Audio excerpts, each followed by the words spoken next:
In a move to appease environmentalists, the Executive Yuan has revised its plan for building a liquefied natural gas station terminal in Taoyuan's Datan area.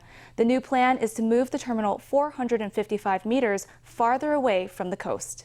While the revision would cost an extra 15 billion NT, it would put the terminal farther away from an algal reef environmentalists fear would be destroyed by construction.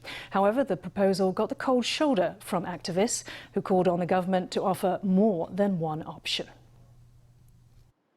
At noon on Monday, Premier Su Tseng-chang convened DPP lawmakers for a briefing on a proposed relocation of the Datan LNG terminal project. What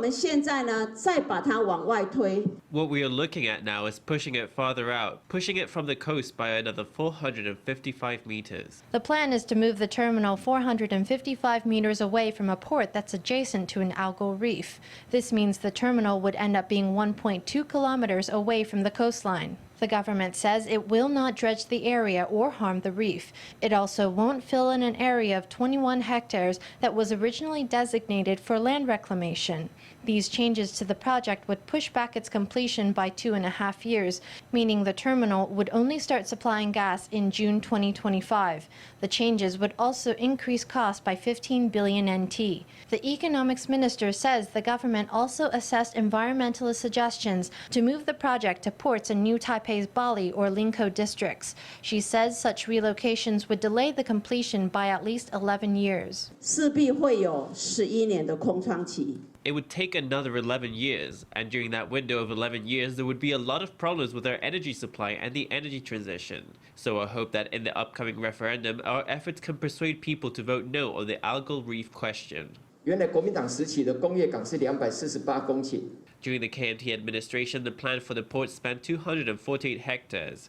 We have reduced that to just 96 hectares. But moving the project farther out means the port won't need to be dredged. Also, we won't have to reclaim land on the reef for the piers. The impact on the reef will be practically zero. But the government's new proposal did not go down well with environmentalists. First, the content of today's presentation was very rough. We asked the government to immediately release all the information on the relocation assessments. We think the Executive Yuan should give the people of Taiwan several options to choose from and not simply tell us there is only this one option to move the project out. This is absolutely not in line with the spirit of our referendum. The proposal did not allay the concerns of environmentalists who staged a protest outside the Executive Yuan. For at least the short term, the issue remains far from resolved.